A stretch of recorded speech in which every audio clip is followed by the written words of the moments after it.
આજે આપણે ટિફિનમાં લીલા મરચાંવાળી અડદની દાળ બનાવી છે.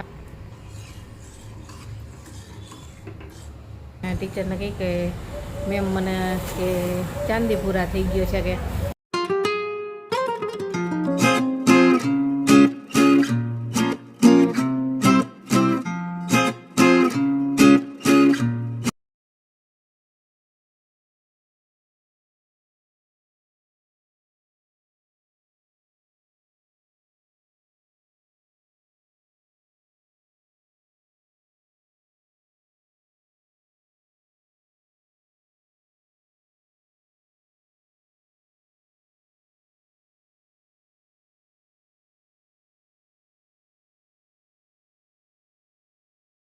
બાય. ગુડ મોર્નિંગ, જય શ્રી કૃષ્ણ. કેમ છો બધા? મજામાં જશો. છોકરાઓ ગયા સ્કૂલે એના તો નાસ્તામાં પૌવા બટેટા કરી દીધા હતા. અને આજે આપણે ટિફિનમાં લીલા મરચાંવાળી અડદની દાળ બનાવી છે. વાતાવરણ ઠંડુ હોય ને એટલે મજા આવે અડદની દાળ ખાવાની. તો અડદની દાળ બનાવી નાખું ટિફિનમાં. અને જો વરસાદ અંધારો છે, ઝીણા ઝીણા છાંટાઈ ચાલુ થઈ ગયા છે. તો આલો વરસાદ આવે એ પહેલાં અંદર વહી જાવ અને ટિફિનની તૈયારી કરો.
ટિફિન લઈને ગયા અને ચા નાસ્તો થઈ ગયો. મારે બધું ઘરનું કામ પતાવી દીધું.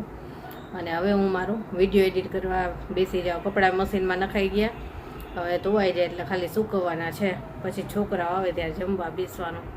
બીજું બધું કામ કમ્પ્લીટ થઈ ગયું હોય.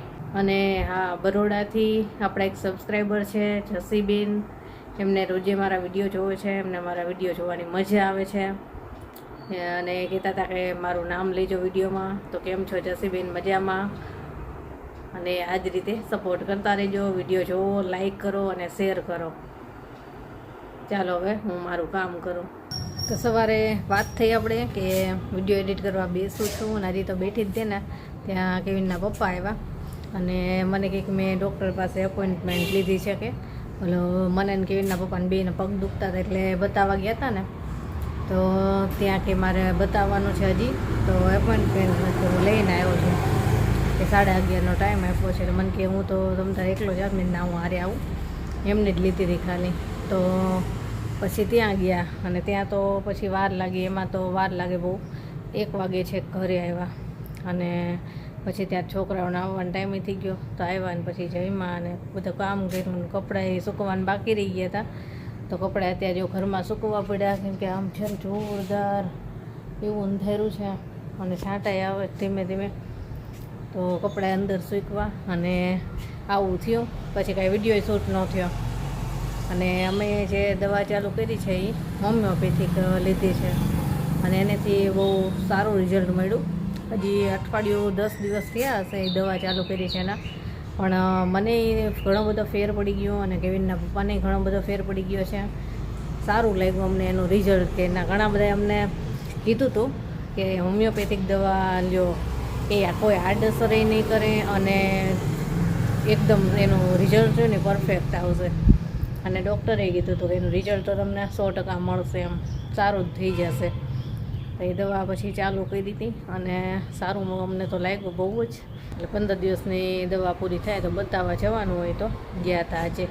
એટલે એમને જ ખાલી આજ તો બતાવવાનું હતું, મારે નહોતું બતાવવાનું. અત્યાર પાછી દવા આપી, 2 ટાઈમની આપે દવા અને કોઈ કાંઈ જમવાનું કાંઈ એમાં નહીં કે આ ન જમતા પેલું ન જમતા કે એવું કોઈ વસ્તુ નહીં. અને ઘણું સારું રહે છે. એ તો જોઈએ ત્યાં સુધી લેવાની થાય છે, એનો છે ને અમુક ટાઈમ હોય ત્યાં સુધી લેવી પડે બધી દવા. પણ સાવ કહે છે જડ મૂળમાંથી આપણે જે કાંઈ તકલીફ હોય ને એ વહી જાય. બધું સારું. જેની સ્કૂલેથી આવીને એટલે કહેતી હતી કાલે કે મમ્મી આજ તો કે મારા ક્લાસમાં એક સ્ટુડન્ટ આવ્યો અને ટીચરને કહી કે મેમ મને કે ચાંદીપુરા થઈ ગયો છે, કે અત્યારે બધાને ખબર હશે વાયરસ નવો નીકળ્યો છે ચાંદીપુરા.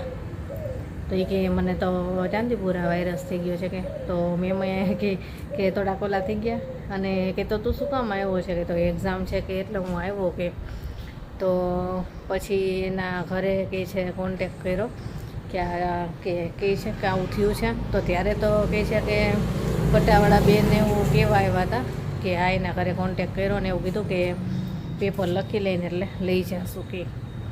અને પછી તો ટીચરે ઘણા બધા મૂંઝાતા હતા. એને અલગ બેન્ચમાં બેસાડ્યો, બધાથી દૂર બેસાડ્યો. અને પછી છોકરો જતો રહ્યો ને એની મમ્મી લઈ ગયા ને પછી એ છે બેન્ચ એ બધી ઓલી કરાવી નાખી સાફ, કે હાલો બીજા કોઈને કાંઈ ન થાય એમ. અને પછી આજે જેને મેં કીધું કે મેં તો આજે આવ્યો હતો, તો કે ના આજે તો હવે ખબર પડી એવી કે એ છોકરો ખોટું બોલતો હતો. તો મેં તો કાલે તો એમ કહેતા હતા એને ઘરે વાત કરી અને પછી એના મમ્મી એવું કીધું કે અમે લઈ જઈશું હમણાં પરીક્ષા આપી લઈએ એટલે. તો કે આ કાલ તો એવું કહેતા હતા અને કે આજ તો એ છોકરો આવ્યો હતો અને કે આજે એવું કીધું કે એ ખોટું બોલતો હતો. બોલો આવું થાય. અને કાલ તો મને એટલી બીક લાગી ઝેરીને કીધું કે તું એની બાજુમાં બેઠી નથી ને, કીધું એની નજીક નથી ને કાંઈ. હવે રોગમાં થાય છે શું બહુ ખ્યાલ નથી. તાવ બહુ કંઈક આવે ને કાંઈ કેર ન કરે તો એમાં કંઈક તકલીફ વધી જાય એવું બધું હોય છે. બહુ નથી મને ખબર, પણ એમાંય કંઈક તકલીફ તો વધારે જ થતી હોય છે એવું સાંભળ્યું છે. એટલે મને બીક લાગી. મેં તો છે ને કીધું કાંઈ તો નજીક નથી ને કે ના હું એ બેન્ચમાં અહીંયા નથી બેસતી કે ને એને અલગ જ બેસાડી દીધો હતો કે તરત જ. એટલે આવું થાય. છોકરાઓ એમ તો ક્યાંથી સાંભળી ગયા હોય કે આવો વાયરસ આવ્યો છે, કે આવું આપણે કાંઈ બોલવી ખોટું બોલો આવું થાય. તો કાલ તો આમ ટેન્શન એ થતું હતું. મેં તો આ એવું હોય કદાચ ચેપી હોય તો બીજા છોકરાઓને થાય ને. હાલો હવે હું થોડુંક મારું કામ કરું વિડીયો એડિટિંગનું. સવારમાં તો પછી બહાર જવાનું થયું, એમાં કંઈ કામ ન થયું વિડીયોનું, કેમ કે હજી ફ્રી જ થઈ હતી ત્યાં આવ્યા. ચાલો તો સાંજ થઈ ગઈ છે અને સાંજની રસોઈ કરવી છે. તો અત્યારે તો બનાવવા છે ફ્રાઈડ રાઈસ. બીજું તો કાંઈ નથી બનાવું, ખાલી ફ્રાઈડ રાઈસ, છાશ અને કાંઈ સલાડ ખાવું હશે તો એ હાલો બનાવી લઉં. હાલો જમવા. ફ્રાઈડ રાઈસ બની ગયા છે. જેનીને પૂછવી કેવા બન્યા છે. ગરમ છે અમને આવી ગયા છે. ચાખા ગરમ નહોતા કીધું ઠંડા થવા દે, ગરમ છે તોય મસ્ત લાગે. જેનીને કેવિનને બેન આપી દીધા. ચાલ કેવિન ચાલો જમવા. તો ચાલો આજનો વિડીયો અહીંયા જ પૂરો કરશું. જમીને ક્યારના ફ્રી થઈ ગયા. પછી તારક મહેતા જોતા હતા. તારક મહેતા જ જોતા હોય અમે ટીવીમાં. છોકરાઓને બેની એક્ઝામ છે તો બે વાંચે છે. અને ચાલો હવે વિડીયો પૂરો કરીએ. Bye, good night. કાલે મળીશું.